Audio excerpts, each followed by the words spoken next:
Kalau terusakan ya, dados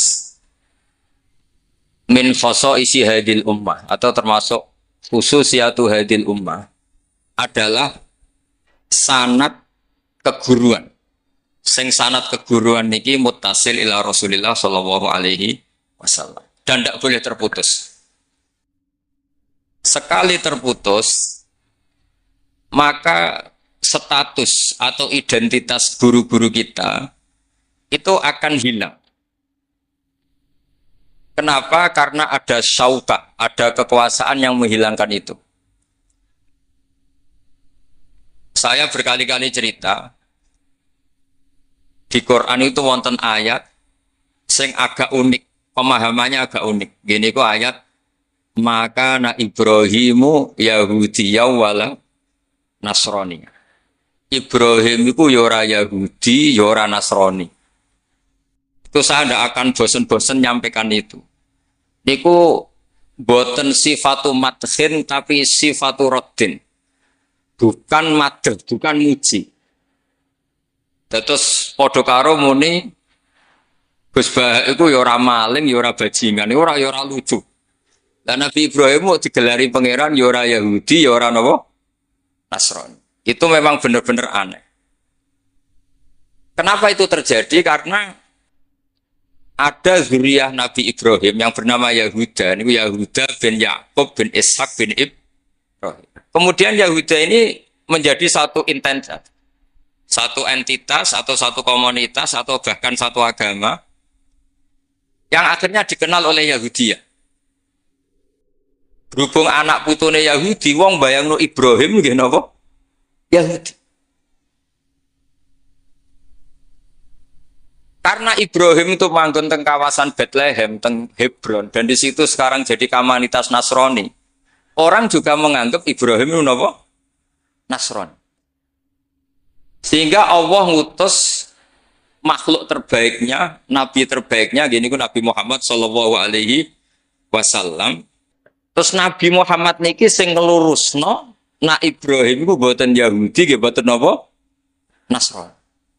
Dan Nabi Muhammad mati-matian berjuang membawa tauhid, dan tauhid itu diatasnamakan millata abikum Ibrahim.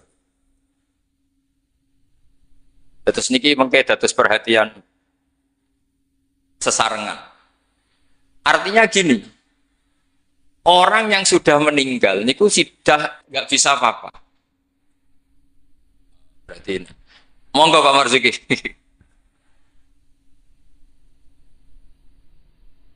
Monggo Pak Marzuki samar monggo. Pun kula terusaken nggih. Wonten ayat teng Quran niku nyifati Nabi Ibrahim namung kalian dawuh maka na Ibrahim Yahudiyya wala Nasrani. Terus Ibrahim itu gadah zuriyah. Namanya Yahuda. Niku Yahuda bin Yakub bin Ishak bin Ibrahim. Akhirnya ketika Yahudiyah ini jadi satu entitas. Entitas itu sakit agama, sakit marga, sakit nama kerajaan. Itu orang mengira Ibrahim itu Yahudi karena entitas setelah Yahuda itu mengidentitaskan Ibrahim atau menstatuskan sebagai apa? Yahudi. Nasrani juga sama karena kebetulan agama Nasrani lahir di Yerusalem, di kawasan Hebron, di Bethlehem. Kemudian orang menstatuskan Ibrahim itu ya Nasrani. Karena mayit ini orang yang sudah tidak berkutik. Sehingga kalau dzurriyyahnya mayit ini menjadi pilihan tertentu, memilih pilihan tertentu, maka akan menstatuskan mbah-mbahnya. Sehingga saya berkali-kali bilang sebetulnya adat di Jawa itu salah. Anak numpang keramat baik. Keramat gandul itu salah. Sebetulnya kalau dalam tradisi leluhur Arab, itu dibalik. Kama tasyarrafa bi Muhammadin adnanu. Jadi status mbah-mbah kamu itu ikut status kamu. Jadi orang nggak peduli dengan kilap, Abdul Samsin Manaf, andai kan tidak ada orang bernama Muhammad Shallallahu Alaihi Wasallam. Orang nggak akan peduli dengan Wali Songo, andai kan tidak punya murid-murid nasab maupun murid-murid sabab, kata para ulama yang mengajarkan Fathul Wahab, Ikhya. Andai kan kita kemudian beda haluan, nganggep kuburan itu tempat syirik, tempat khurafat, bid'ah, maka kita tidak menstatuskan kuburan wali itu tempat berkah, tapi tempat bid'ah dan syirik. Nah, status itu tuh terserah kita, bukan terserah yang meninggal. Itu filosofi dari maka na Ibrahimu Yahudiyau wala Nasron. Andai kan tidak ada Nabi Muhammad SAW, maka status Nabi Ibrahim akan dibelokkan menjadi berstatus Yahudi maupun apa? Maka kalau mau matur, min khoso isi hadil ummah adalah as-sanadul muttasil ila Rasulillah sallallahu alaihi wasallam. Sebab hanya dengan sanad itu kita bisa menjaga status guru kita, gurunya guru kita, gurunya guru kita ila Rasulillah sallallahu alaihi wasallam. Saya termasuk orang yang fanatik sanad. Saya muridnya Mbah Mun. Mbah Mun diantara gurunya tentu Mbah Karim Lirboyo. Beliau ngaji sama Mbah Hasyim ngaji sama Syekhona Khalil, Syekh Nawawi Banten. Atau Mbah Mun ngaji Mbah Karim, Mbah Hasyim ngaji Syekh Mahfud Termas di Mekah, kemudian ngaji Said Abi Bakar Sato, Sohibul I'anah. Saya dari gen saya piyambak, gak ada bapak kandung, hafal Quran, ngaji sama buyut saya dari ibu. Dan itu sampai buyut saya namanya Hafsah, itu binti Soleh. Binti Maksum dulu, binti Maksum bin Soleh. Soleh buyut saya itu gurunya Mbak Soleh Darat ketika beliau masih di Kudus, ngaji di Damaran. Pondok tertua di Kudus itu buyut-buyut saya di Damaran belakang makom. Jadi buyut saya kandung namanya Hafsah, punya anak namanya Sofia itu yang sampai saya, punya adik Badiah, jadi ibunya Ki Sahal. Terus Hafsah itu punya saudara, punya pernah bule, namanya Nyai Fadilah, itu di garwa Kiai Akil Sirat yang jadi Pak Said Akil dan seterusnya. Saya cerita begini ini penting karena supaya kebenaran itu dzurriyatam ba'duha min ba'd. Sekali dzurriyah ini melenceng itu tidak harus ekstrim menjadi kafir, menjadi muslim, atau muslim menjadi kafir, tidak harus itu. Misalnya dari Sunni menjadi Wahabi, atau Sunni menjadi Syiah, atau Sunni seneng ngaji menjadi Sunni tidak seneng ngaji, itu juga sudah parah. Atau kiai yang dulu kagum anaknya bisa baca Ihya, kemudian kiainya kagum kalau anaknya punya Alfat, itu juga melenceng sama. Dari kiai yang bangga anaknya tawakal menjadi bangga melenceng. Jadi melenceng itu macam-macam, tidak harus ekstrim. Tapi efek dari melenceng itu adalah menstatuskan orang sing hanifah muslimah, yaitu Nabi Ibrahim, menjadi Yahudian atau Nasronian. Jadi kira-kira kalau ada muridnya Mbah Mun kok kedonyan, sebetulnya mental kapitalistiknya itu dia, mungkin nyifati Mbah Mun bahasa hal itu enak kayak gede, tamune akeh, duwe akeh, mesti seperti itu. Tapi kalau saya atau yang sejenis saya, enak duwe kiai Mbah Mun, saya pernah khatam Wahab dengan Mbah Mun, khatam Mahali sama Mbah Mun, Jampul Jamek sama Mbah Mun, nak moco enak, nak nerangno enak. Sampai kata ada Kiai Madura itu nama kita Prapati Iso. Tak tanya, teman saya, yang kiai ini teman saya, bukan semua Kiai Madura yang teman saya. Kenapa kamu tidak bisa baca kitab? Yang kitab enak dibaca milik Mbah Mun, yang milik saya tidak enak. Kata. Sehingga dia punya cita-cita mau beli kitabnya Mbah Mun. Jadi dia tidak menyalahkan otaknya, tapi menyalahkan kitabnya. Setelah saya alim, saya sering baca kitab, katanya dia, kitab jenengan tak beli 10 juta, Gus. Asal saya bisa baca kayak jenengan. Gitu. Khawatir saya masalah sanad itu, saya ulang lagi masalah sanad. Saya punya kitab banyak karangannya Mbah Hasyim Asy'ari, karena saya punya tulisan banyak tentang Mbah Hasyim. Mungkin bahkan yang belum didokumen oleh keluarganya, karena Mbah Hasyim dulu teman akrab buyut saya, namanya Raden Fauzan. Fauzan itu bin Maksum. Itu ketika kitab-kitab dulu itu silih-silihan, karena dulu beli kitab itu mahal. Dulu buyut saya itu buyut saya dari ibu itu dibelikan kitab buyut saya dari bapak. Itu belikan ithaf, itu sampai jual sapi. Saking mahalnya kitab. Sehingga saya masih ingat Mbah Sahal itu kalau belajar di geladak saya, itu tafsir Bedawi itu ada tulisannya Mbah Mufid, ada tulisannya Ki Zubaidi, terakhir dipakai Ki Sahal Mahfud. Jadi satu kitab dipakai sekian generasi, saking susahnya kitab. Terus dulu orang belajar itu ya serius. Korok tuh alas dah. Jadi dulu itu murid baca di depan kiai, kemudian dibenarkan atau disalahkan. Sekarang enggak. Kiainya baca, muridnya ngantuk, omongan sendiri. Terus dengan bangganya merasa saya ini muridnya Mbah Mun, muridnya Gus Baha. Itu innalillahi wa inna ilaihi raji'un. Ini enggak benar seperti itu. Karena dia sebetulnya tidak mustaqil.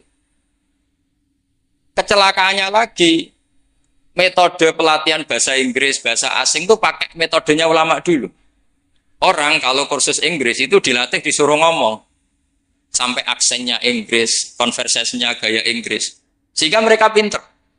Itu metode kita. Dulu nggak ada guru bacakan murid, itu udah ada murid bacakan guru. Makanya kenangannya Imam Syafi'i, qara'tu ala Malik al-Muwatta. Saya membaca Muwatta di depan Imam Malik. Sehingga murid pinter apa goblok ini gurunya tahu. Nanti kalau bacanya benar terus disahkan jadi kiai. Sekarang enggak. Ngaji terus, be rokokan, be omong-omongan tetap jadi kiai. Padahal kiainya saja enggak tahu dia pinter, enggak aja enggak tahu. Nah ini termasuk sanad yang munqati'. Makanya saya ini nyesal senyesal-nyesalnya. Di tradisi pesantren sekarang ngaji sorogan itu jarang. Saya alhamdulillah sampai sekarang masih ada beberapa santri yang ngaji sorogan mahali sama saya. Termasuk beberapa Gus Sarang masih sorogan sama saya.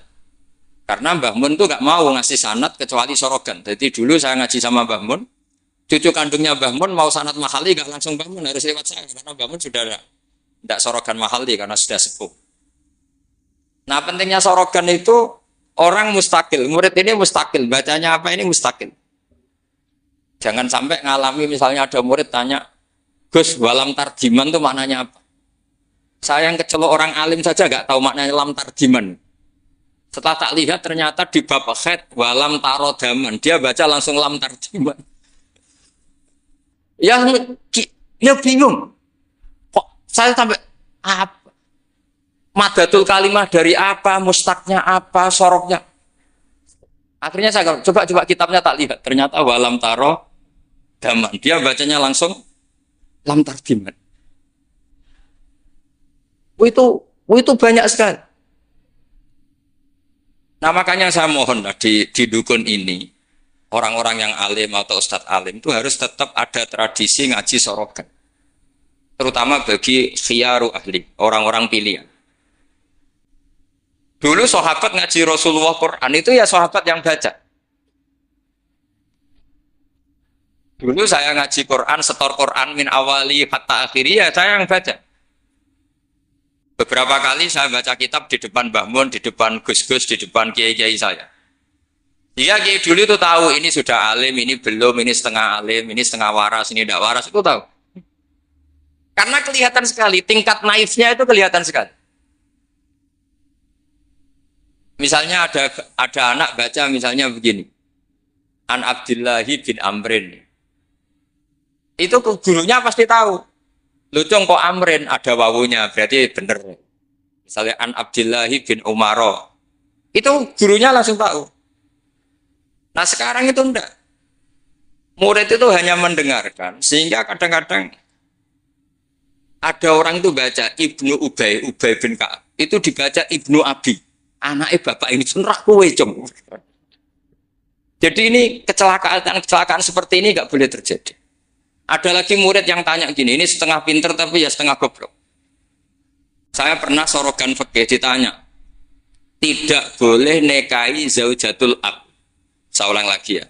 Wala tangkiku manakaha abaukum minan nisa illa maqad salaf. Tidak boleh menekai istrinya bapak. Itu orang Jawa langsung protes. Gus, bojone bapak rak ibuku. Itu setengah pinter setengah goblok. Setengah pinter karena di Jawa rata-rata orang itu istrinya satu. Artinya kalau bojone bapak, ya mesti ibunya dia. Tapi kalau dibaca di Arab, wong Arab itu kan bojone papat, sing telu gonta-ganti, sehingga bapaknya ini kadang pernah nikah sampai 10 orang. Paham ya? Orang Arab, mungkin orang Jawa Timur ya rodok Arab, banyak kiai yang istrinya ada satu. Nah sebetulnya orang Jawa Timur yang paling tidak iskal karena saya ulang lagi ya. Sehingga dia tanya, Gus, bojone bapak ora ibu. Mosok wong kok dilarang kawin bojone bapak. Yo mesti wae ra bakal wong bojone bapak iku ibu. Dia protes, kenapa harus dilarang wong karuan ndak mungkin terjadi. Tak terangno. Kalau orang Arab kan mungkin, yaitu bojone bapak satu ibu kamu, dua Sri, terus Wahyuni atau siapa. Ini orang yang pernah dinikahi bapak kamu itu haram kamu nikah. Nah berhubung dia orang Jawa, bojone bapak itu mesti ibu, karena ibu istrinya satu. Nah itu setengah pinter, setengah goblok. Setengah pinternya bisa bantah, agak cerdas lah, bisa usul gitu. Setengah gobloknya itu sebetulnya ketika dengan ibunya itu bahasa Arabnya bukan zaujatul ab tapi ummuka. Kamu tidak boleh menikahi ummuk.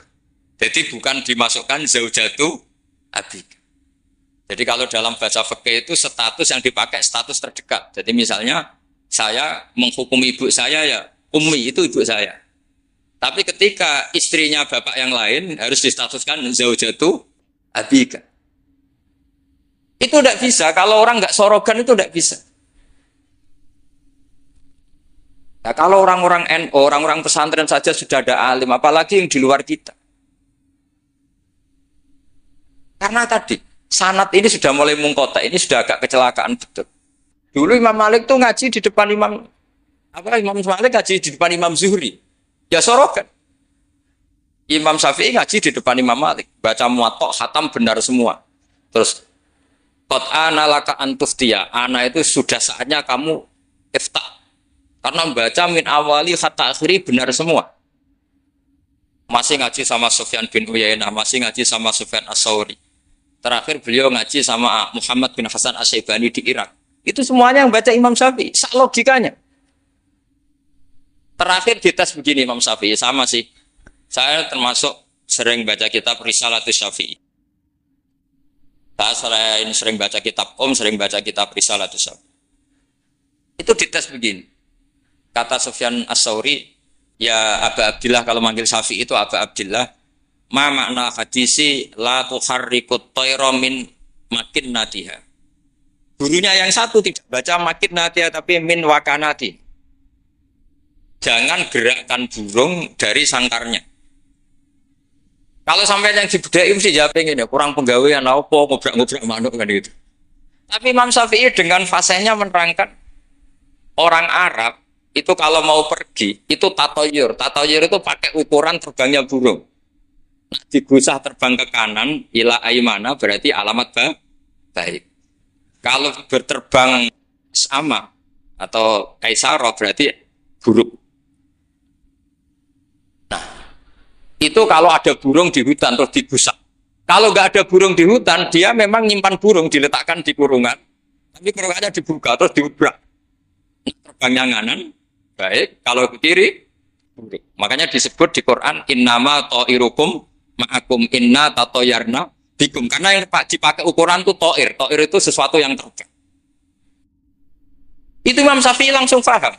Adatul Arab kalau mau pergi itu melihat terbangnya burung. Sehingga makna hadis la tuharrikut tayra min makinnatiha, jangan mentaklekkan barokah tidaknya pergi berdasar terbangnya burung, tapi berdasar pergi kamu itu fi taatillah atau fi maksiat. Nangis gurunya. Padahal masih Imam Syafi'i umur 15 tahun. Wong kok pintere ngono. Makanya terus sampai dipuji-puji. Saya punya keyakinan kalau nanti fata min Quraisyin yamla utibaqal ardi ilman tuh kamu. Padahal teksnya hadis hanya gitu, jangan gerakkan burung dari sang. Itu dulu mungkin orang alim sampai seperti itu mungkin. Karena ngajinya sorokan, mustaqil.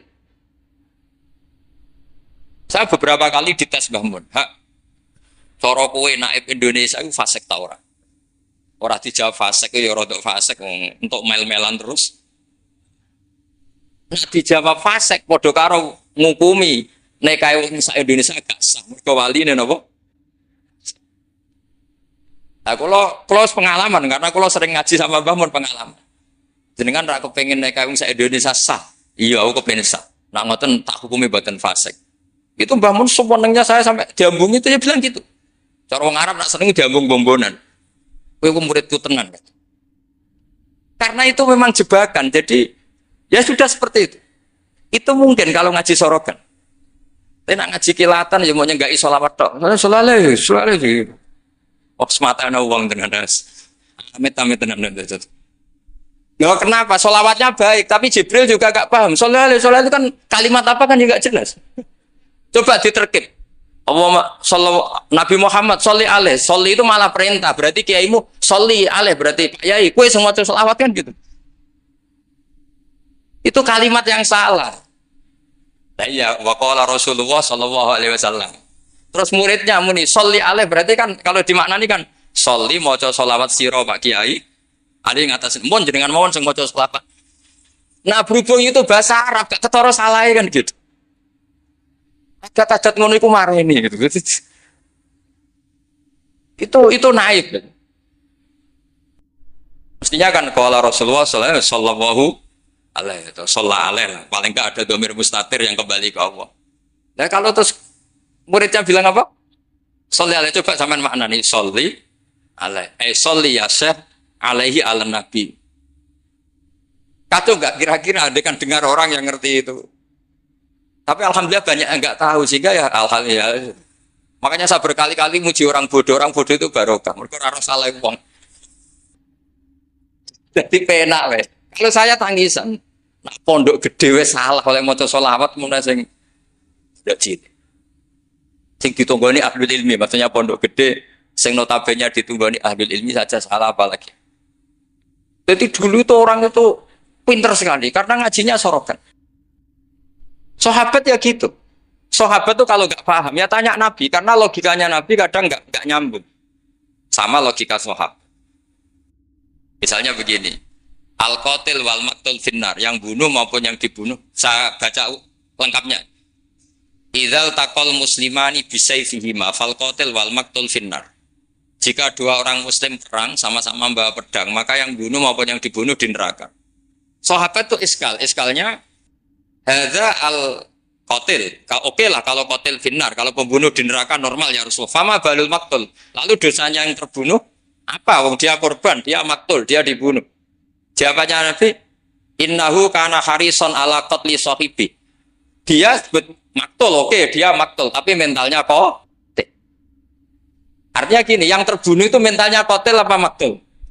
Qatil karena dia saat tempur tentu inginnya membunuh. Artinya maktul itu status fakta. Tapi status mentalnya qatil.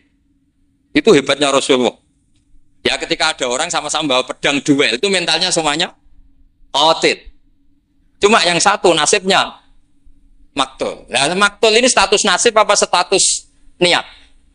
Status nasib, niatnya dia tetap qatil sebagai pembunuh. Jadi segampang itu Rasulullah menjelaskan karena tadi ada sorogan.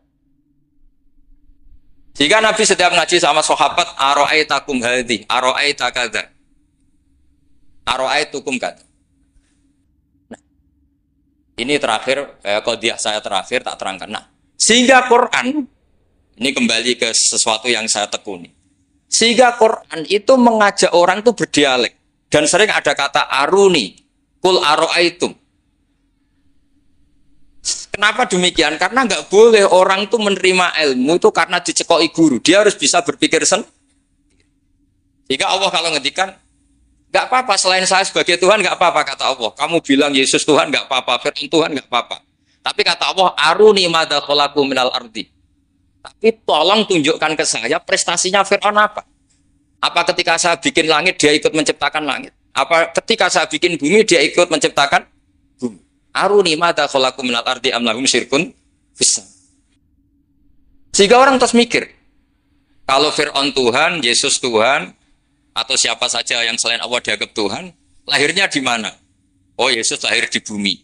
Bagaimana mungkin lahirnya di bumi tahu-tahu menuhani bumi?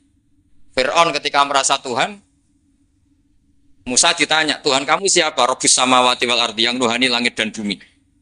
Terus kata Fir'aun, ya Haman ibnili sorhal ali abluhul asbab. Sudah saya mau bikin piramida, mau lihat Tuhannya Musa. Terus soal di bumi kata Fir'aun, ma'alim tulakum min ilahin wiri. Saya jalan-jalan kemana-mana, setahu saya yang dituhankan saya, kata Fir'aun. Nabi Musa ganti argumentasi bilang, Rabbukum wa rabbu abaikumul awwalin. Yang nuhani nenek moyang kamu. Itu semua hadirin langsung sadar. Iki nak Fir'aun pangeran, buyute radi pangeran, kan pangerannya datang terlambat. Kan Fir'aun punya bin. Wong Fir'aun itu nama gelar kayak Hamengkubuwono. Fir'aun 1, Fir'aun 2, Fir'aun 3, Fir'aun kan gitu. Makanya zaman Nabi Yusuf itu rajanya juga namanya sudah Fir'aun. Zaman Nabi Musa juga Fir'aun, karena itu gelar. Artinya begini, kalau Fir'aun itu Tuhan, berarti mbah-mbahnya tanpa Tuhan, karena Tuhannya datang terlambat. Itu dilatih. Sehingga Quran itu sering ngendikan aruni, aro'aitum, itu diulang-ulang. Nah, ngaji sorogan itu pentingnya ya seperti itu. Santri akan tahu. Ini bacanya ya jibu, apa ya jubu. Kalau di hadis, al-Islam ya jubu maqoblah. Mereka maknanya yaktok. Jadi ketika ada seorang sahabat lama sekali kafir dulu, ketika Islam dia ngeluh, ya Rasulullah setelah saya Islam apa dosa saya zaman jahiliyah diampuni. Terus Nabi ngendikan al-Islamu ya jubu maqoblah. Itu bacanya bukan ya jibu tapi apa? Ya jubu yaktok. Nah kalau pas ini kamu baca ya jibu kan? Al-Islamu te Islam ya jibu. Pusing kamu. Itu kalau nggak sorokan nggak bisa. Jadi saya mohonlah sanad ini nggak boleh hilang karena yang punya khazanah kealiman itu kita itu maksudnya pesantren. Kalau kita saja tidak alim, apalagi di luaran kita. Ini bukan urusan suudzon atau menstigmasin, enggak. Yang menyediakan itu kita. Di luar kita malah pakai terjemah, pakai paling KHI, kompilasi hukum Islam. Yang masih pakai teks Ihya Fathul Wahab itu kita. Karena Fathul Wahab Ihya dikerdusi nganti sawangan. Kiai ini dhewe maca terjemahan.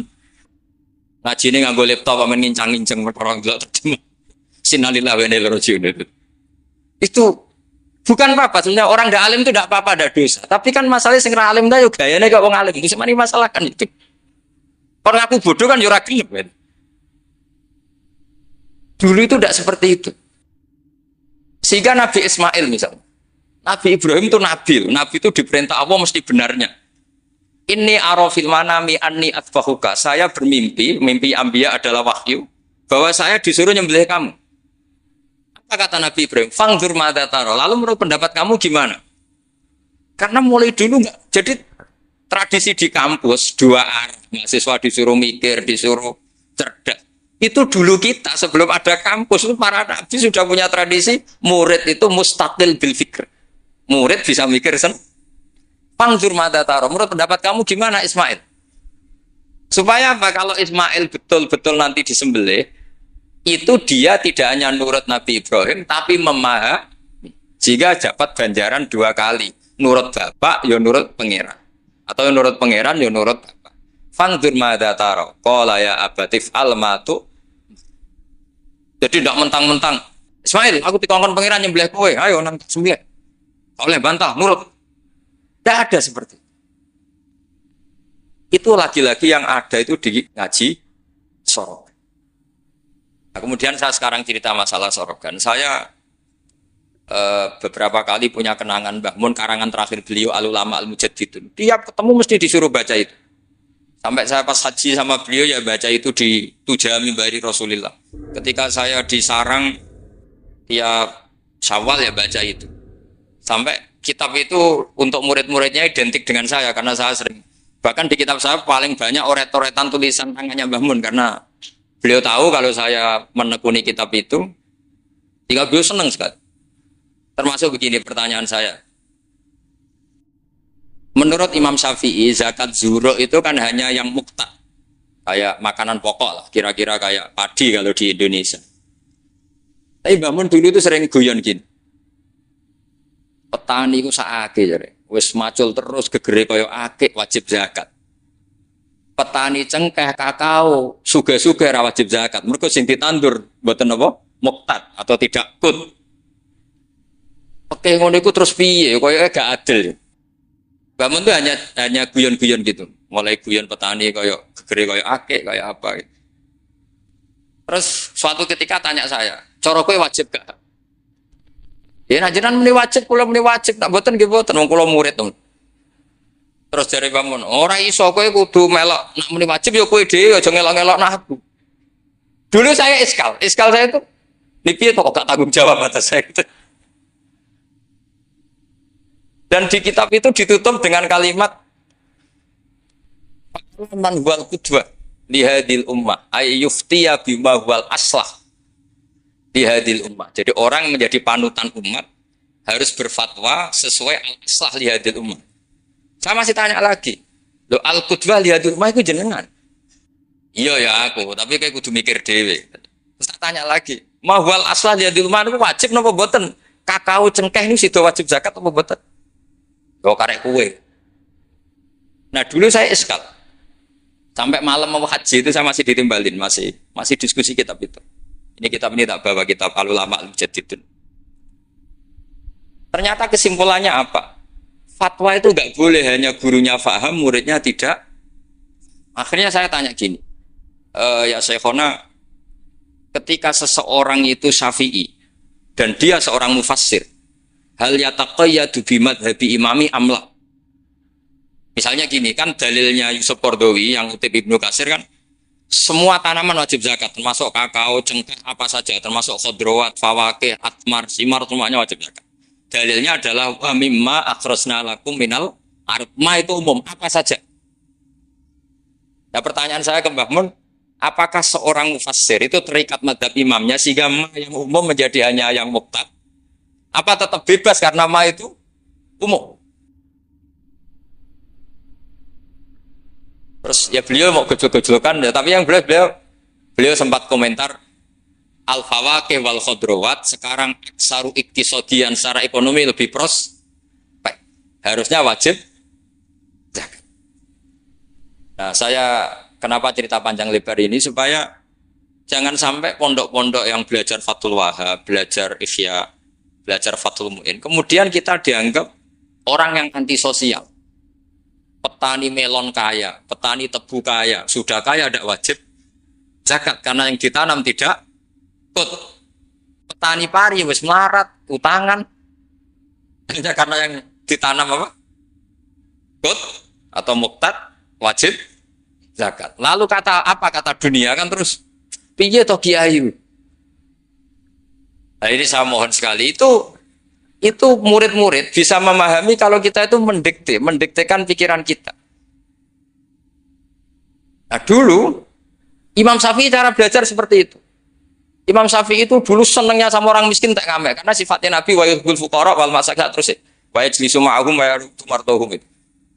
Wa yuhibbul fuqara wa yajlisu ma'ahum wa yarudu martahum terus. Dia ketika di Mekah miskin, di Madinah mulai gundah. Imam Malik itu gaya orangnya. Jadi kalau duduk di kursi tinggi, babutnya itu empuk. Beliau mulai iskal, ini kiai kok kaya raya. Tapi itu dipendam sama Imam Malik.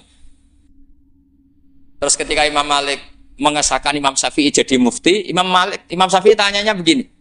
Setelah jenengan orang yang alimnya kayak jenengan itu siapa? Dari Imam Malik. Sakjane Abu Hanifah, tapi orangnya mati. Orangnya sudah meninggal. Mungkin beliau juga bilang mati karena selevel. Mungkin kalau kita harus bilang kapundut. Bahasanya memang mata, bukan tufiya. Lalu siapa yang alimnya kayak Abu Hanifah? Muridnya masih hidup, namanya Muhammad bin Hasan. Saya bisa ke sana, boleh dari Imam Malik. Imam Malik itu kaya. Uangnya banyak, tapi beliau rumahnya ngontrak. Jadi kiai mulai dulu lebih seneng uang cash daripada apa? Sawah Tegal karena nggak bisa sodakon. Akhirnya Imam Malik gandeng Imam Syafi'i dijak ke Baki. Dulu Baki itu pasar kafilah, rental lonta itu. Mana kafilah yang mau ke Irak? Oh saya ya Imam Malik, dibayari sama Imam Malik ini antar sampai ke Baghdad, sampai ke Kufah. Sampai ke Baghdad. Dulu namanya Baghdad itu ya Baghdad, Kufah, Basrah, belum ada nama Irak. Terus Imam Syafi'i disangoni uang tuh banyak. Nah saya hitung itu sekitar hampir 40 juta. Karena satu dinar kan sama dengan 4,25 gram. Ada yang mengatakan 4,20 gram. Nah, tak hitung itu sekitar 40 juta. Imam Syafi'i mulai iskal. Kiai melarat sing tak belor atau nyangoni, kiai sugih nyangoni terus. Mulai rubah pikirannya. Ternyata kiai sugih itu yang manfaat gitu loh. Dulu dia pengagum kiai melarat karena zuhud, bebas hisab, jadi hisab apa nih orang dipopokan itu terus. Bareng ngaji di Irak, di Baghdad itu, di Kufah, karena dulu itu satu kawasan. Ini perlu saya sampaikan, jadi dulu Kufah itu bukan nama kayak sekarang, Baghdad Irak.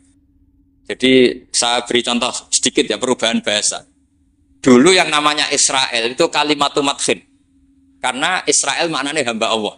Sehingga ada ayat wa anni faddaltukum alal alamin Bani Israel. Sekarang enggak. Israel sekarang itu nama nation, sebuah negara. Di situ ada Zionis, ada turunan Eropa, turunan Amerika yang jahatnya minta ampun sama Palestina. Sehingga Israel yang ini bukan wa anni faddaltukum alal alamin. Jadi itu perubahan bahasa. Dulu yang namanya makruh itu faqal haram. Itu yang disebut Allah walakin Allah habbaba ilaikumul iman wa zayyanahu fi qulubikum wa karraha ilaikumul kufra wal fusuqa wal isyan. Jadi kalau dulu Imam Syafi'i ngendikan akrahu kadza, maknanya uharrimu kadza asyaddat tahrim. Karena akrahu maknanya itu faqal haram. Tapi sekarang di definisi fikih makruh itu dunal haram, kayak rokok itu namanya. Jadi kalau bahasa dulu kamu maknani sekarang, kafir itu makruh. Kalau bahasa dulu, piye hukumnya kafir? Makruh. Hukumnya syirik? Makruh. Karena maknanya makruh itu dibenci. Tapi tahu-tahu ada istilah modern, makruh itu dunal haram, sesuatu di bawah haram namanya apa? Itu kamu nggak boleh terjebak bahasa itu. Dulu namanya Kufah itu satu entitas. Sehingga Ibnu Abbas pernah nasihati Said Husain, Al-Kufah la tafi, wong Kufah itu ora tau jujur. Karbala juga gitu, dulu satu entitas. Makanya Said Husain ngintikan ini daerah mana? Karbala, ini Karobun wa Balaun. Nah sekarang terjadi satu nama. Dulu Mesir itu gubernuran dipimpin Sayyidina Umar dari Medina. Mesir itu provinsi, Syria juga apa? Provinsi, semuanya provinsi. Sekarang jadi negara. Saya teruskan. Ketika ngaji di Muhammad bin Hasan Asy-Syaibani itu pas beliau di ruang tamu itu ngitung lantaan emas. Jadi emas itu lantaan banyak. Dari satu peti dipindah ke peti lain. Terus sekarang mungkin kiai ngitung dolar. Dolarnya banyak. Jadi kesunatan kiai kalau ngitung uang itu saya di ruang tamu. Kalau ada santrinya. Ben santri ini raka pikiran nyalami template.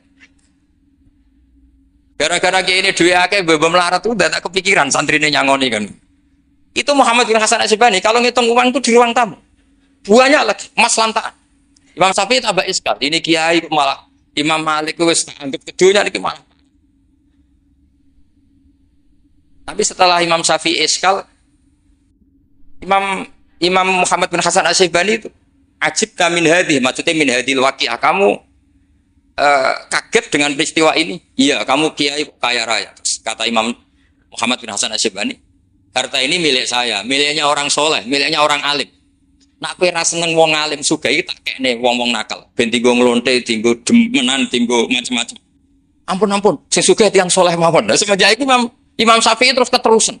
Wong soleh wajib sugih. Al Islam ya'lu wala yula alaih. Wong Islam kelar tuku Innova tuku keri haram. Wis keterusan. Jadi itu dulu panjang Imam Syafi'i rubah. Masyhur itu di fikih. Orang Islam kuat beli kuda, beli khimar haram. Mergo al Islam ya'lu wala yula. Jadi kira-kira kalau sekarang orang Islam kuat beli Innova, kok numpak beli keri butut itu haram karena dillah. Itu kehinaan. Semenjak itu Imam Syafi'i itu pinter. Pinter dia. Iya. Nak kiai tak haramno sugih. Terus sing sugih wong fasik yo repot dunya. Kiai tak haramno jabat, sing jabat wong fasik. Amen perda nglindungi tempat-tempat mak. Iku ya terus repot. Nah, sanad itu sampai Imam Ghazali. Termasuk yang tak baca kak saya ketika bela Bahmun al-Intisar lima dzaifi Syaihina itu saya bela di antara adalah ulama harus punya pangkat supaya otoritas itu dimiliki orang soleh. Terus wa amal izu wal jafa bihi ma yatfaul insan anafsi adil fatrus. Ada yang baca fabihi, kalau fabihi udah domirnya mufrad. Semenjak itu kakak saya pernah wakil bupati, Keroba pernah bupati, Gus Yasin putra Bahmun wakil gubernur. Itu panjang, sangat pemikiran seperti itu tuh panjang. Kalau kiai tidak boleh jabat ya biar yang jabat orang fasik. Nanti perdanya menguntungkan ahlul fiqih dan seterusnya dan itu ulama dulu bisa menerangkan dan memahamkan pada murid-muridnya karena ngajinya Sekarang enggak ngaji ya kayak seperti ini. Makanya saya diundang itu termasuk kiai paling sulit diundang. Wis masyhur. Andai kan Kiai Roba tidak datang ke saya sendiri, mungkin saya tidak datang. Wis tenang yakin ya sih kalau datang. Saya itu hanya mau datang ke pernah sepuh. Ternyata pernah sepuh ya banyak jadi wah mata wong itu. Saya nanti itu ke Kiai siapa itu? Kiai Jamal itu kan iparnya Basal. Basal itu sepupunya Mbah saya. Mbah Jamal itu abahnya Gus Rozenda. Saya tiap bulan kan ngajar di pondoknya Mbah Sahal. Karena memang sepupunya Mbah saya. Kemarin di Termas. Jadi pernah sepuh ternyata banyak. Makanya ini yang nom-nom tuh haram ngundang saya. Ini sudah tak maklumatkan. Karena logikanya jelas lah. Aturan santri itu hormat mbek sing sepuh. Nah, kiai nom ngundang aku itu dosa. Kau ngatur sing luweh tuh, wah. Jelas dosa. Cara fikih jelas dosa. Apa meneh nom kalah pinter tambah dosa ngatur wong alim.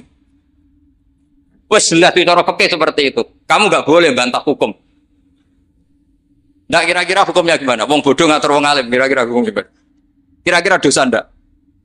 Dosa yakin dosa. Jadi sanad ilmu itu terjaga sampai seperti itu. Ada dialek. Akhirnya Imam Ghazali menulis di kitab tentang syukur, juga di kitab masalah salatin. Jangan kira Nabi setelah jabat, yaitu menguasai Mekah dan Medina, itu pahalanya kalah ketika Nabi yu'da wa yudrok, ketika Nabi disakiti. Kenapa begitu? Nabi ketika disakiti, diusir di Mekah, ganjarannya Nabi tetap hanya sabar tok. Oke, sabar itu mendapat pahala. Tapi ketika Nabi puasa, maka ganjarannya Nabi bukan lagi sabar, tapi mengatur Mekah supaya layatufu bil bait uryanun wala kada wa kada. Itu harus steril dari berhala. Apa enggak boleh ada orang telanjang toa. Artinya apa? Dengan Nabi berkuasa bisa menertibkan aturan yang menguntungkan syariat. Artinya apa? Ya sudah seperti itu. Semenjak itu terus Imam Syafi'i, wah nak ngono wong Islam ora oleh kalah. Ya terus keterusan tadi di fatwa-fatwa fikih apa? Syafi'i. Nah semenjak itu terus mungkin Kiai jabat dulu Mbah Hasyim punya putra Gus Wahid di Menteri apa? Agama. Karena menjaga madzhab ahli sunnah apa?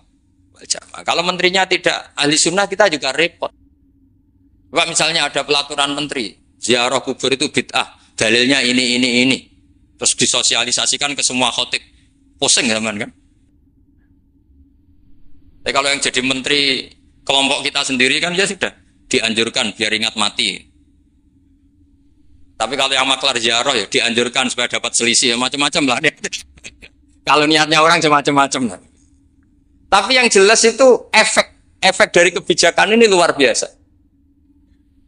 Jika semenjak itu Imam Syafi'i ngarang bolehnya orang soleh kaya, bolehnya orang soleh aja. Jadi itu panjang dialek itu. Dan dialek yang panjang ini muridnya tetap paham karena lewat pemahaman yang benar, sorogan tadi. Itu istilahnya Nabi Ibrahim, fangzur madza.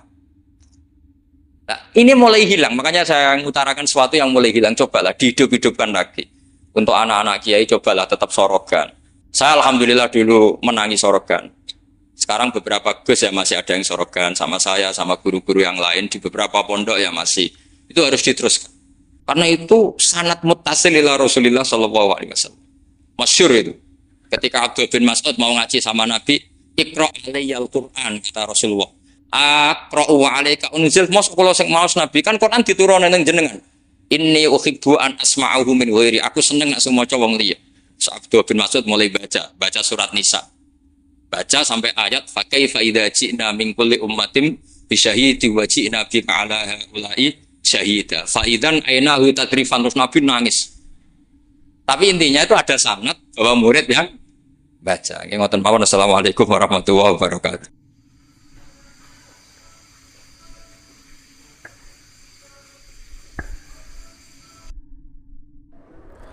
Terima kasih sudah menonton channel Kajian Ilmu Religi. Semoga membawa keberkahan dan kebermanfaatan untuk kita semua. Jangan lupa like, share, dan subscribe channel Kajian Ilmu Religi. Tayang setiap hari jam 12 siang dan jam 9 malam.